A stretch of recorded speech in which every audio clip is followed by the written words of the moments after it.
Parenthèse, c'est pas prévu dans la conférence, mais même moi j'ai les poils. Alors Laureline, continuons. Eh bien dis donc Jean-Philippe, c'est une très belle quête que tu lui as donnée à 21 ans. Magnifique. Mais alors ensuite, qu'est-ce que tu as fait? En fait, tu sais, moi je savais pas ce que ça voulait dire être heureux. Aujourd'hui je le sais. Je sais que le bonheur est un choix, et que ce choix, il a valeur de performance. Je le sais aujourd'hui. Et en fait, quand on a 21 ans, je ne sais pas ce que vous avez fait vous de vos 21 ans, mais moi mes 21 ans c'était la fête. C'est sûr, on profite, on Ouais, s'amuse. on profite, on s'amuse. C'était... j'aime un peu les filles, j'aime un peu les femmes, donc c'était draguer. C'était s'amuser, c'était jouer au baby-foot, c'était rire, c'était les copains, c'était les parties de tarot, c'était ça 21 ans. C'était même aller dans le Gers, créer un magasin de sport, partir de Lyon pour aller dans le Gers, s'amuser, etc. C'était du cocagne, quoi. Mais enfin bon, il faut un peu vivre quand même. Alors à 26 ans, il m'arrive un événement extraordinaire. À 26 ans, en fait, j'ai pas de métier, j'ai un bac G1 et j'ai ma faillite du magasin de sport. Voilà mon background. Pour démarrer dans la vie, c'est pas mal. Il y en a qui ont mieux. Mais je trouvais que c'était pas mal. Donc à 26 ans, il faut trouver un travail et j'apprends que à Avignon, une mutuelle cherche des commerciaux. Alors, je postule et je suis embauché comme commercial dans cette mutuelle à Avignon qui a 75 salariés. Mon métier, c'était à l'époque, aujourd'hui c'est obligatoire, c'était de vendre des assurances santé dans les entreprises. Maintenant, vous savez bien que il n'y a pas cette faculté, maintenant c'est absolument obligatoire. Et donc je fais le tour du Vaucluse, le tour du Gard, le tour des Bouches-du-Rhône.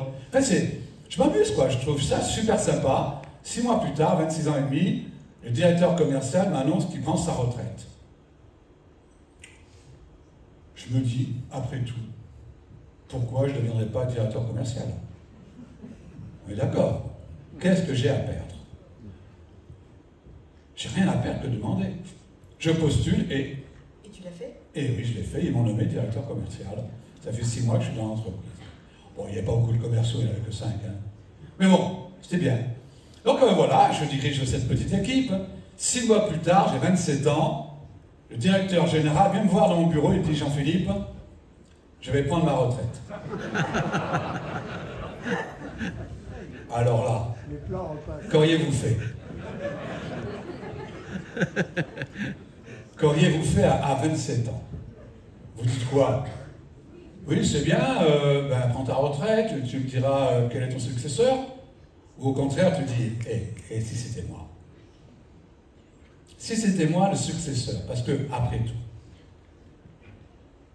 j'ai le profil. J'ai un bac G1.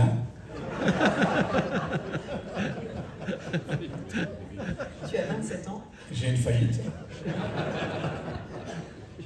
Et j'ai jamais managé personne. Donc je me dis, c'est toi, quoi. Ce poste est fait pour toi.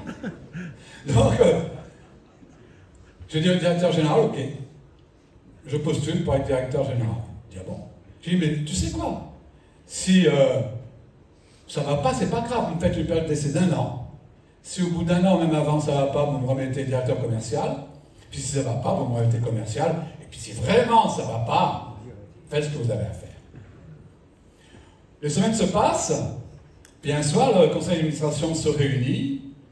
J'attends dans mon bureau le résultat, fébrile, en me disant, ça serait bien quand même si c'était moi. Je sais qu'ils ont reçu beaucoup d'offres, beaucoup de propositions, de personnes expérimentées, aguerries, et j'attends.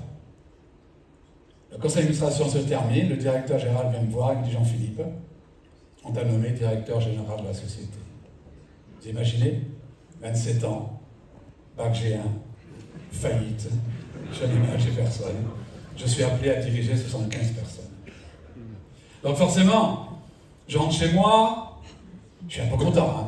Tu t'imagines, presque un peu le... Bon, hein, je suis un peu content.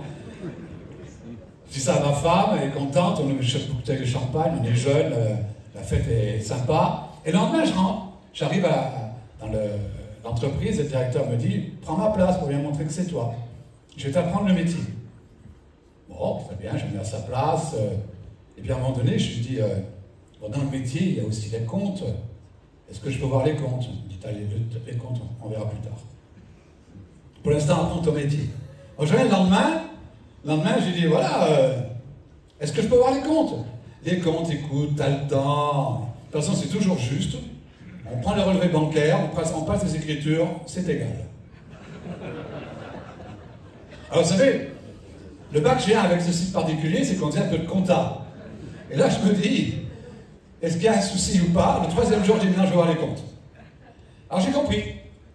J'ai compris pourquoi ils m'ont nommé directeur général. Alors, pourquoi? Ben, je vais te le dire. Elle était pas loin de la faillite. Pas loin du tout. Et donc, j'ai appris plus tard, le conseil d'administration avait décidé de me nommer directeur général parce qu'il n'avait pas voulu nommer des personnes plus aguerries de 40, 45 ans, 50 ans, parce qu'ils ne croyaient pas qu'on pouvait redresser l'entreprise. Donc ils se sont dit, le petit jeune qui est là, il est enthousiaste, il en veut, etc. Oh, s'il échoue, c'est dans l'ordre des choses, peut-être qu'il peut réussir. Alors vous avez compris que je n'ai pas de compétences. Je n'ai pas de compétences, mais j'ai une conviction forte. C'est celle du bonheur. À 21 ans, rappelez-vous, j'ai décidé d'être heureux. J'ai décidé que tous les jours seraient des jours merveilleux. Quand je suis directeur de cette entreprise, je me dis quoi? Je me dis mes collaborateurs, mes 75 salariés, si, puisque tu ne sais pas manager, si tu leur donnais ta conviction du bonheur. Et j'ai décidé de mettre en place un management, on est en 1980, c'est pas la mode à l'époque, de mettre un management dont on dit aujourd'hui bienveillant, respectueux, agile, à l'écoute des collaborateurs. Je n'ai qu'un souci, un seul souci, c'est qu'ils soient heureux le matin quand ils viennent travailler. Je n'ai que ce souci-là. Qu'est-ce que je peux faire pour qu'ils soient heureux? Je veux qu'ils soient heureux le soir quand ils partent, qu'ils disent à leurs conjoints, à leurs amis, on fait un super job, on est en train de redresser une boîte. Alors je mets en place plein d'actions de management bienveillants, respectueux, pour qu'ils soient heureux. Et puis j'ai une deuxième conviction. La deuxième conviction, c'est que je me dis, si j'arrive le matin, comme certains patrons, vous savez, ça va ce matin? Non, ça va pas. On va s'en sortir? Bien sûr que non. C'est compliqué? Mais bien sûr, c'est compliqué. Bon, je vais dans mon bureau, si on m'appelle, je ne suis pas là. Je dis, si je fais ça, je suis sûr du résultat. Je vais échouer.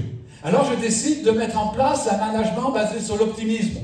Je décide que tous les matins, je dirai bonjour. Je décide que tous les jours, j'irai dans le projet. Je décide que tous les jours, j'irai dans l'avenir. Je décide que tous les jours, je donnerai de l'espoir. Et au bout d'un an, c'est ce qui se passe? Non. Quoi? Au bout d'un an, le miracle a lieu. Au bout d'un an, l'entreprise, nous l'avons sortie d'affaires. Les 75 salariés sont devenus 75 warriors. On a sorti l'entreprise de la faillite dont elle se dirigeait. Alors, j'ai compris une chose importante, c'est que le bonheur et l'optimisme sont vraiment des clés de performance. Et puisque ça avait marché, on a continué. Et à 40 ans, j'ai décidé de changer de vie, puisque je pensais que c'était la moitié de vie, on verra, j'espère pas. Mais j'avais la fierté de ces 75 salariés, d'avoir créé une boîte de 350 salariés, et surtout de donner à chaque collaborateur, en équivalent salaire, un intéressement de 3 mois et demi par an. Simplement. Parce que j'avais compris que ce n'est pas le succès qui crée le bonheur, mais c'est le bonheur qui est la clé du succès. Jean-Philippe, tu sais ce que tu me dis là, ça m'inspire beaucoup. Ah oui? À vrai dire, j'ai un projet. J'aimerais bien me lancer. J'ai moi aussi envie d'être heureuse et de réussir, mais j'ai encore beaucoup de doutes, de peurs qui me freinent. Alors, mais bon, je sais que c'est le bon moment pour moi, qu'il faut que j'ose me lancer. C'est le bon moment à tout le monde de se lancer. Il n'y a pas d'âge pour se lancer. Il faut y aller. Ah oui? Qu'est-ce qui te retient aujourd'hui? Rien? C'est vrai. Bon, ben alors écoute, lance-toi. Vas-y, Laureline. D'accord. Lance-toi fort. Je vais me lancer alors. Vas-y. Oui. Après tout, j'ai rien à perdre. Rien du tout. Vas-y, respire. Ok. Peut-être bien qu'en y croyant, oui, tout peut arriver. C'est vrai.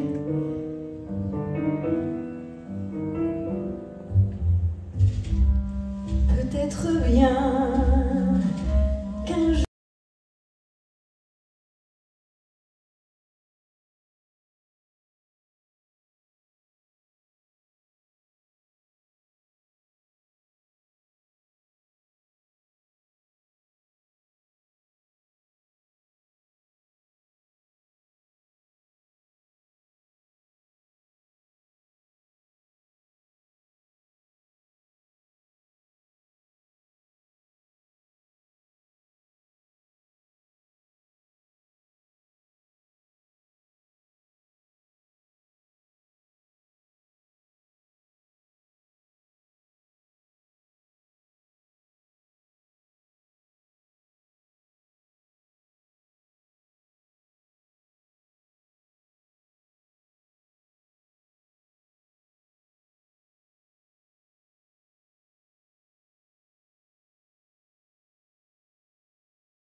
je me lance.